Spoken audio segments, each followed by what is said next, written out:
everyone, I'm Daniela. Welcome back to my channel. And if you're new here, you've reached me at Black Cat Kitchen. Today I'm going to show you 7 kitchen items that are a must-have for me, and they might just be for you too.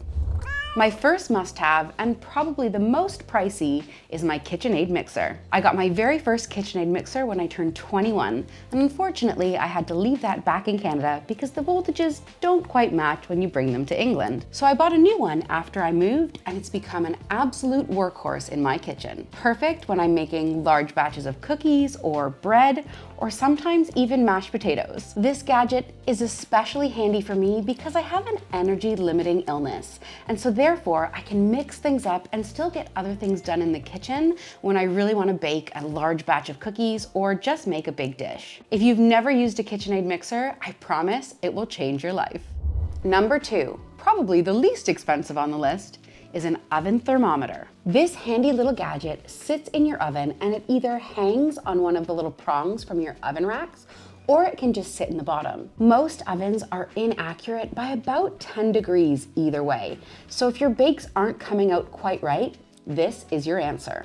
It will make sure your oven is at the perfect temperature to get the exact bake you're looking for. Next up, my 15 minutes of fame in my onion goggles. I'm very sensitive to chopping onions, especially when they're fresh and extra flavorful, and shallots, forget it. But these onion goggles protect me every time. Pretty snazzy, don't you think? This is actually my second pair, and my first pair I had for around 15 years. They have a nice foamy little padding bit that protects the eyes so that the oils from the onion don't go into them.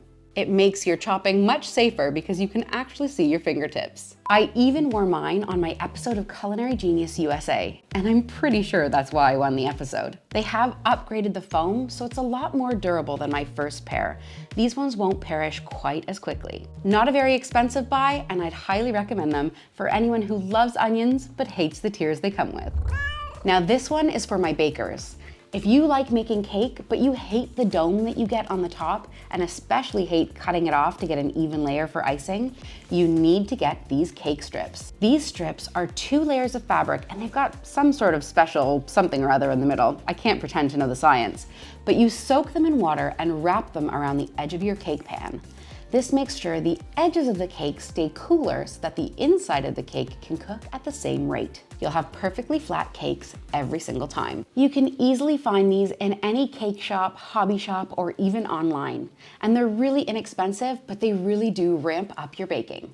A must-have for any cake baker. This might seem like an obvious choice, but a good knife in your kitchen is super important. You might be a little bit scared about using a larger knife, but if you practice and go slowly, you can pick up your speed as you learn and master the technique. You don't necessarily have to go with a Japanese style. There are many great American or European knives on the market that are just as good quality, and you'll just want to make sure when you're getting a good knife, the blade actually runs all the way through the handle. That will give you the most grip and make sure that you have the right balance in your knife. And my last tip for using a good knife is making sure you have a good sharpener to go with it.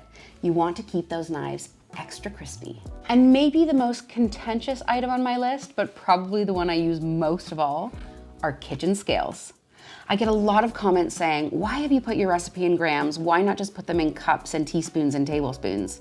Well, I hate to break it to you, but the only place in the world that uses those is America. Everywhere else uses a kitchen scale. And no matter what you're making, you'll always get the most accurate results when you're weighing out your ingredients.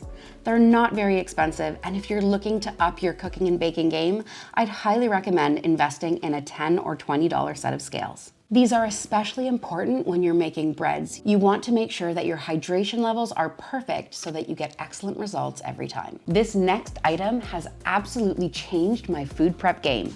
These super cubes are a silicone tray that portions out your food just into the perfect amount.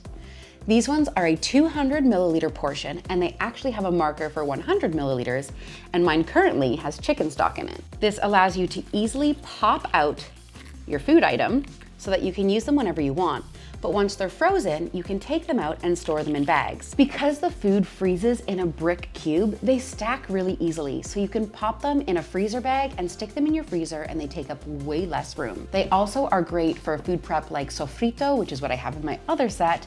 I've used them for sauces. You could even buy square ones and do shepherd's pie or lasagna in them, and they really make it nice and easy to grab an item out of your freezer and pop it into the oven ready to cook. These take your food prep game from 0 to 100, and I'd highly recommend getting a few of them. Are there any of these items that you use in your kitchen, or have I missed out on any of your favorites? Let me know down in the comments below. If you found this video helpful, please hit the like button down below, and make sure you're subscribed so I can see you next time.